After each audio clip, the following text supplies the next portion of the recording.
Hello students, welcome to all of you on my YouTube channel Shukla and company.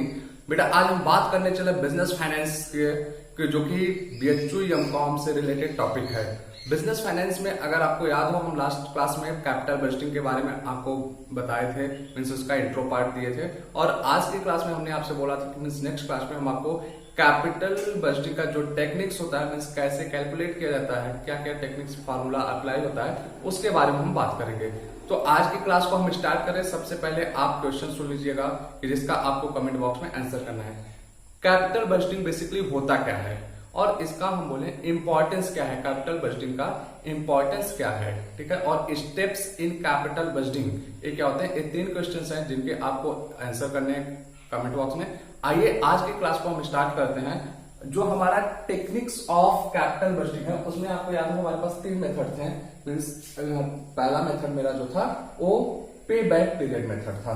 तो पे back period method क्या होता है कि इस पे हम आपको बताएं कि ये याद रखिएगा कि कैपिटल बजटिंग का सबसे इजीएस्ट मेथड अगर हम बात करें पे बैक मेथड है, ठीक। पे बैक में सबसे ज्यादा अगर कोई चीज फोकस किया जाता है, मीन्स जो ऑर्गेनाइजेशन ऐसे हैं कि केवल और केवल इस चीज पे फोकस करती हैं जो उनका इन्वेस्टमेंट कर रहे हैं, जिस भी प्रोजेक्ट पे इन्वेस्टमेंट कर रहा है वो इन्वेस्टमेंट मीन्स वो अमाउंट कितने साल में उनको वापस मिल जाएगा, मीन्स उनका रिटर्न आ जाएगा, वो अमाउंट वो बेसिकली पे बैक पीरियड से कैलकुलेट करते हैं, ठीक है। मीन्स पे बैक पीरियड मेथड बेसिकली हमें क्या बताता है कि जब हम किसी capital investment means capital project पे जा रहे हैं, मीन्स किसी भी लॉन्ग टर्म प्रोजेक्ट पे जा रहे हैं, ठीक है, तो उस प्रोजेक्ट से हमारा जो इन्वेस्टमेंट लगने वाला है वो इन्वेस्टमेंट कितने साल के अंदर हमें वापस मिल जाएगा। अगर हम बोलें कि 10 लाख रुपए अगर हम किसी भी प्रोजेक्ट पे लगा रहे हैं, वो 10 लाख रुपए कितने साल में हमें वापस मिल जाएगा, ये चीजें हमें क्या है पे बैक पीरियड मेथड से पता चलती हैं, ठीक। अगर पे बैक पीरियड मेथड का हम फार्मूला से बेसिकली बात करें तो आप देख सकते हैं क्या है कि पे बैक पीरियड इक्वल टू आपका कह सकते हैं कि NI अपॉन OS। अब ये देखिए कि NI एंड OS जो है कि अलग अलग बुक्स में अलग अलग तरीका बोला गया कि अगर हम यहाँ पे आपको बोले कि बेसिकली NI का मतलब क्या है कि इसको बोला जाता है इनिशियल इन्वेस्टमेंट, मीन्स अगर आप कितना इन्वेस्टमेंट कर रहे हैं, और OS का जो है आपका ऑपरेटिंग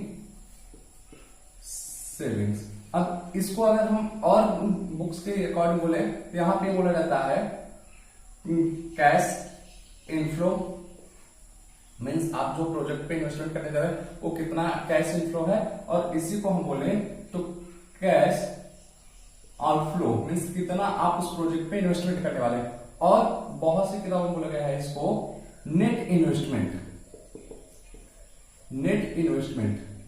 अब नेट इन्वेस्टमेंट की जब बात आती है तो ये समझिए नेट इन्वेस्टमेंट में क्या होता है कि अब बहुत से राइटर्स का ऐसा मानना है कि जब हम किसी भी प्रोजेक्ट पे इन्वेस्टमेंट करते हैं, ऐसा नहीं कि हम 10 लाख रुपए लगाएं वो 10 लाख का पूरा कंजम्पशन हो जाता है। मीन्स अगर हम बोले कि कोई मशीनरी हम खरीदने जा रहे हैं और उस मशीनरी को 10 लाख रुपए में खरीदें तो आफ्टर ए सर्टेन टाइम वो नील नहीं हो जाएगा, उसका कुछ स्क्रैप वैल्यू रहता है। तो जो स्क्रैप वैल्यू हमें रियलाइज होगा, मीन्स हम उसके कह सकते हैं कि सॉल्वेंट्स को बेच के कुछ ना कुछ मनी अर्न करेंगे, तो हमारा तो इन्वेस्टमेंट हुआ नहीं, तो उसको क्या करते हैं यहाँ पे माइनस कर देते हैं। तो मीन्स हम कहें कि हमारा cash outflow minus scrap value equal to net investment होता है। तो उसके बेसिस पे क्या करते हैं पे बैक पीरियड मेथड को कैलकुलेट करने की कोशिश करते हैं। और दूसरी चीज अब याद रखिएगा, इससे क्वेश्चन आपका डायरेक्ट आता है पे बैक पीरियड मेथड जो होता है ये आपको हम कहें ईयर के टर्म में कैलकुलेट किया जाता है। मीन्स हमने आपसे बोला ना कि कितने साल में आपको ये क्या करेगा रिटर्न दे देगा, मीन्स आपका जो इन्वेस्टमेंट हुआ है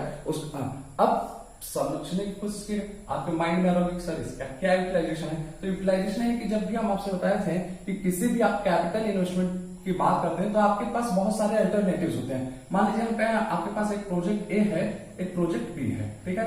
दोनों पे आपको क्या हो रहा है कि हम कहें कि जो कैश की रिक्वायरमेंट है यहाँ पे 10 लाख रुपए की है और यहाँ पे भी 10 लाख रुपए की है, ठीक। लेकिन अगर हम बात करें इनफ्लोज की, मीन्स हमारा जो रिटर्न इस पे मिलने वाला है इस पे हम कहें 2 लाख रुपए मिलेगा, ठीक है, और इस पे हम बोले 1 लाख रुपए मिलेगा।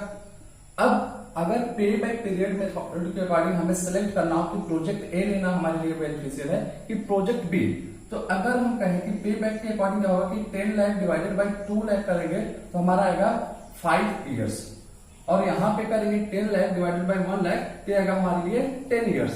तो अब बताइए हमारा कौन सा प्रोजेक्ट लेना ज्यादा सुटेबल है, जो 5 साल में हमें रिटर्न दे दे मेरे पूरे इन्वेस्टमेंट का, कि जो 10 साल में दे दे। जाहिर सी बात है आपका आंसर आएगा 5 ईयर्स। तो यही पे बैक पीरियड मेथड का बेसिकली हम कहें कि एडवांटेज है हमारे लिए, कि हमें बता देता है कि जो भी हम इन्वेस्टमेंट करने जा रहे हैं वो क्या होता है कि कितने साल के अंदर हमें रिटर्न मिल जाएगा। ठीक, ये हुआ। अब अगर हम बात करें पे बैक पीरियड मेथड किसके लिए सुटेबल है, क्या इसके बेनिफिट्स हैं। सबसे पहली चीज कि जो बिजनेस ऑर्गेनाइजेशन इस चीज पे फोकस्ड है कि उनका जो इन्वेस्टमेंट है वो कितने साल में मीन्स जल्द से जल्द उनको रिटर्न आ जाए, उनके लिए पे बैक पीरियड मेथड सुटेबल है। या हम उसके बाद बोले जहां पे बहुत ज्यादा कैपिटल इन्वेस्टमेंट की रिक्वायरमेंट नहीं है, मीन्स बहुत ह्यूज नहीं है, और हम बोले शॉर्ट टर्म पीरियड की मीन्स बहुत ज्यादा लॉन्ग टर्म पीरियड की बात नहीं हो रही है, तो उसके लिए क्या है पे बैक पीरियड मेथड सुटेबल है। लेकिन अगर हम कहें कि अगर ह्यूज कैपिटल इन्वेस्टमेंट या लॉन्ग पीरियड की बात हो रही है तो वहां के लिए ये पे बैक पीरियड मेथड एप्लीकेबल नहीं है। या हम कहें कि जो बिजनेस कंसर्न, जो बिजनेस ऑर्गेनाइजेशन इस चीज पे फोकस नहीं है कि उनका जो इन्वेस्टमेंट जा रहा है वो कितने साल के अंदर आ जाए, वो अगर उस चीज पे फोकस नहीं मीन्स वो हम कहें कि जो इन्वेस्टमेंट कर रहे हैं मीन्स 10 लाख रुपए हम अगर इन्वेस्टमेंट करें वो 10 लाख रुपए हमें कितने साल में आए, वो इस चीज पे फोकस नहीं है। वो ये देखते हैं कि उसका प्रॉफिटेबिलिटी क्या है, तो अगर उस चीज पे फोकस है तो उनके लिए एक पे बैक पीरियड मेथड नहीं अप्लाई होता। जबकि हम कहें कि एक पे बैक पीरियड मेथड बहुत ही इजी है, means calculation point of view से ये बहुत ही इजी मेथड है कि सबको आसानी से समझ में आ जाता है। ये मीन्स हम कहें पे बैक पीरियड मेथड का आपका मेरिट्स एंड डिमेरिट्स है। लेकिन अगर डिमेरिट्स में हम और बात करें तो पे बैक पीरियड मेथड जो है आपका टाइम फैक्टर को इंक्लूड नहीं करता है। ठीक, यहाँ पे सिर्फ और सिर्फ देखिए, अगर आप ध्यान से देखिए तो केवल और केवल ईयर्स पे फोकस किया गया, कितने ईयर में बात करें, प्रॉफिट क्या होगा इस पे फोकस नहीं हुआ। फिर हम कहें कि टाइम फैक्टर, आपको ये पता होना चाहिए कि जब हमारा बात करते हैं फाइनेंस में तो वहां पे मनी पे कि जो भी मनी की वैल्यू आज के दिन में है वो आने वाले समय में नहीं होने वाली। मीन्स आज अगर हम कहें कि 5 रुपए की जो परचेजिंग पावर है 10 दिन बाद वो 5 रुपए की परचेजिंग पावर नहीं रहने वाली है। तो अगर हम आज के डेट में 50 लाख रुपए इन्वेस्टमेंट कर रहे हैं तो 1 साल बाद 2 साल बाद क्या हमें तभी भी 50 लाख ही रुपए इन्वेस्टमेंट करना होगा सेम प्रोजेक्ट पे? नहीं। तो यहाँ पे क्या किया गया है, टाइम फैक्टर ऑफ मनी वो एक्सक्लूड किया गया, उसको ध्यान में नहीं लिया गया। तो आने वाले जो मेथड्स हमारे रहेंगे उसमें हम उस चीज पे फोकस करेंगे। अब पे बैक पीरियड मेथड में और थोड़ा सा एक्सटेंशन बात किया गया है कि क्या है, post pay back profitability. Means अब अगर आप दो चीजें आपके पास ऑप्शन मिलती हैं, एक तो आप यहीं पे रुक जाइए पे बैक पीरियड मेथड में, मीन्स आप ये देख लीजिए कि आपको कितने साल में वो आप प्रोजेक्ट से रिटर्न मिल गया, मीन्स जो आप इन्वेस्टमेंट किए। कि अब अगर आपसे हम कहें कि चलिए आपका 10 लाख रुपए इन्वेस्टमेंट किए थे, 5 साल में आपको 10 लाख रुपए वापस मिल गया, फिर उसके बाद ये प्रोजेक्ट वर्क नहीं कर पाया, तो क्या आपको कहीं से लगता है लॉजिकल लग रहा है? मीन्स क्या आप ऐसे प्रोजेक्ट को एक्सेप्ट करना चाहेंगे? कभी नहीं करेंगे। मीन्स हम क्या करेंगे, हर बार 10 लाख रुपए लगाए, 5 साल में वही 10 लाख रुपए हमें वापस मिल जाए, उसके बाद उस प्रोजेक्ट खत्म ना। कि हम इस प्रोजेक्ट की प्रॉफिटेबिलिटी को भी देखेंगे। मीन्स अगर ये 5 साल में ये हमारा प्रोजेक्ट से क्या हो रहा है कि हमारा जो इन्वेस्टमेंट था इनिशियल आउटफ्लो वो हमें वापस मिल गया, लेकिन उस प्रोजेक्ट से हमें प्रॉफिट क्या मिल रहा है, क्या है 5 साल के बाद भी हमारे लिए बेनिफिट रहे देगा। तो अगर ऐसा है तब इस प्रोजेक्ट पे जाए। अगर हम बोले कि 5 साल बाद ये प्रोजेक्ट हमें क्या करेगा, कोई भी आउटफ्लो नहीं देगा, लेकिन ये प्रोजेक्ट जो था 10 साल में हमारा तो जो इन्वेस्टमेंट था वो वापस मिल गया, और उसके बाद हमें हर साल एटलीस्ट 1.5 लाख रुपए 1,50,000 इससे रिटर्न मिलने वाला है। तो हम इस प्रोजेक्ट पे जाना बेहतर समझेंगे, क्योंकि यहाँ पे 5 साल में केवल हमें 10 लाख रुपए मिला, लेकिन इसमें हमें 10 साल बाद हमें क्या हो रहा है कि हमारा 10 लाख रुपए मिल गया, उसके बाद हमें 5 साल तक अगर हमें मिल रहा है 1,50,000, तो हम कर सकते हैं एक तरीके से 7,50,000 रुपीज हमें एक्स्ट्रा मिलेंगे।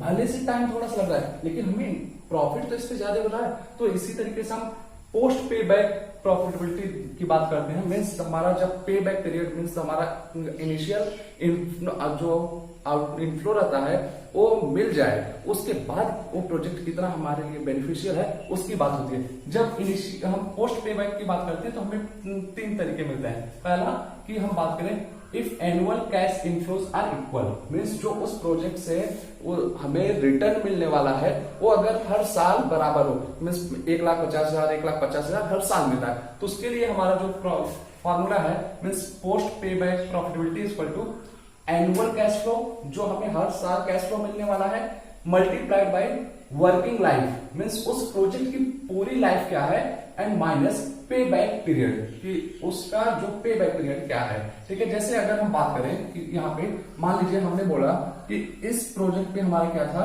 कि 1,50,000 हर साल हमें रिटर्न मिल रहा है। उसके बाद ये बोला है वर्किंग लाइफ, इस प्रोजेक्ट की टोटल वर्किंग लाइफ जो है 20 ईयर्स है। तो चलिए हमने क्या किया 1,50,000 यहाँ पे करते हैं मल्टीप्लाई में ब्रैकेट में 20 ईयर्स, फिर आगे बोला पे बैक पीरियड, तो पे बैक पीरियड इसका क्या है 10 ईयर्स का है, तो माइनस 10 ईयर्स, तो हम इसको निकाल सकते हो तो हमारा आ जाएगा 15 लाख रुपीज। मीन्स अगर इस प्रोजेक्ट पे हम बात करें पोस्ट पे बैक प्रॉफिटेबिलिटी जो है मीन्स आफ्टर हमारा कि जो कैश इनफ्लो था उसको रिसीव होने के बाद कितना हमें इससे प्रॉफिट मिलने वाला है, वो 15 लाख रुपए का प्रॉफिट हमें मिलने वाला है।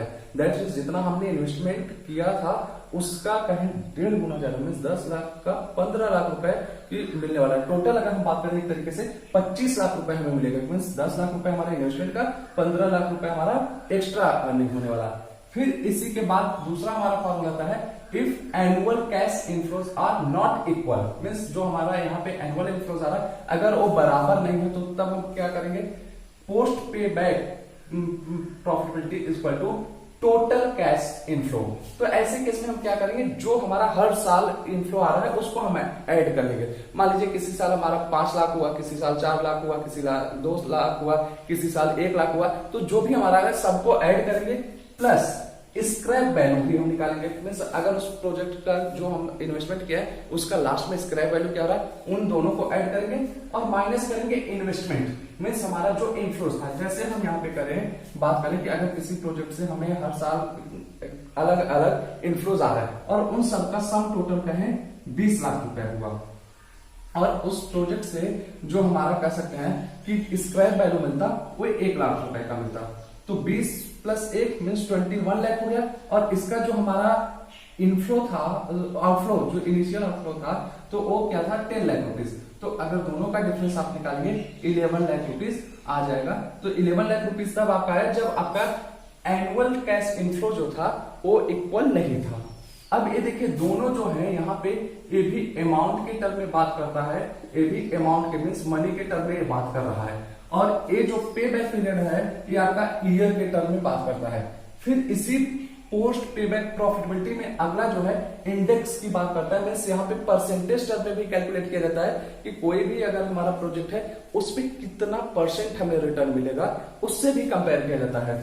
तो अगर पोस्ट पे बैक इंडेक्स की बात करें, प्रॉफिटेबिलिटी इंडेक्स की बात करें, तो post pay back profitability index equal to post pay back profitability means कितना हमें इनफ्लो मिल रहा है, यहां से हम कैलकुलेट कर सकते हैं किसी भी मेथड से, divided by investment multiply by 100। कि जैसे यहां पे हम बात करें कि हमारा जो एक सवाल था कि 11 लाख हमारा आया, मीन्स हमें पोस्ट बैक प्रॉफिटेबिलिटी के अकॉर्डिंग जो हमारा रिटर्न मिल रहा है 11 लाख रुपए मिल रहा है, 11 लाख जो हमारा इन्वेस्टमेंट था 10 लाख रुपीज का था, और यहाँ पे हम मल्टीप्लाई कर सकते हैं 100 का। तो आप देख सकते हैं कि इसको सॉल्व कर लीजिए, 0 0 कैंसिल, फिर इधर 0 कैंसिल, यहां से 1 0 कैंसिल, तो एक तरीके से हम कह सकते हैं कि 110% आपका आ रहा है, क्योंकि आप 10 लाख रुपए इन्वेस्ट कर रहे हैं और यहाँ पे आपको मिल कितना रहा है 11 लाख रुपए मिलेगा। मीन्स आपका 10 लाख रुपए वो माइनस कर दीजिए। ये हमेशा याद रखिएगा कि जो आपका ये आउटफ्लो होता है उसको एक्सक्लूड किया जाता है, उसको कभी भी आप इंक्लूड करके नहीं कैलकुलेट करेंगे, अदरवाइज आपका जो आंसर आएगा वो गलत आएगा। ठीक, तो यहाँ पे 110% एक प्रोजेक्ट आपको रिटर्न देगा। इसी तरीके से मान लीजिए इस पे हम कैलकुलेट करते हैं, फॉर एग्जांपल ये हमें 120% रिटर्न देता, तो तब हम क्या करते हैं इन दोनों को कंपेयर करके प्रोजेक्ट को एक्सेप्ट या रिजेक्ट कर सकते हैं। यहाँ पे जो कैपिटल बस्टिंग का ए मेथड है पे बैक, सिर्फ और सिर्फ आपको यूज जो किया जाता है किसी भी प्रोजेक्ट को लेना है या नहीं लेना है। मीन जितने भी टेक्निक्स ऑफ हम कैपिटल बस्टिंग पढ़ने वाले हैं वो सब हमें सिर्फ और सिर्फ यही चीजें बताते हैं कि कौन से प्रोजेक्ट को हमें एक्सेप्ट करना है, कौन से प्रोजेक्ट को रिजेक्ट करना है। अब प्रोजेक्ट को एक्सेप्ट और रिजेक्ट करने का क्राइटेरिया क्या होता है कि कहीं पे आप देखेंगे कि वो कितने साल में हमें क्या होगा कि जो हमारा आउटफ्लो था वो वापस मिल जाएगा, या कहीं पे हम देखेंगे कि हर प्रोजेक्ट पे रिटर्न कितना मिल रहा है। ठीक है, अब रिटर्न भी जब मिलता है तो आने वाले जो हमारे मेथड्स हैं उसमें हम देखेंगे टाइम फैक्टर्स हमारा इंक्लूड होगा। ठीक है, ये सारी बातें हम करने वाले हैं इस बिजनेस फाइनेंस के कैपिटल बस्टिंग के टॉपिक पे। आई होप आपको ये मेथड समझ में आएगा। अगर कोई भी कंफ्यूजन हो पे बैक पीरियड मेथड से तो आप जरूर पूछिएगा। ये आपके एग्जाम में जो भी रिलेवेंट चीजें आने वाली हैं उससे रिलेटेड पे बैक का हम बता दिए। नेक्स्ट क्लास में हम जब मिलेंगे तो जो टेक्निक्स ऑफ कैपिटल बस्टिंग के नेक्स्ट 2 मेथड्स हैं हम उस पे बात करने वाले हैं। मींस IRR ARR जो है और उन सब पे हम बात करेंगे। तब तक के लिए गुड लक, थैंक यू।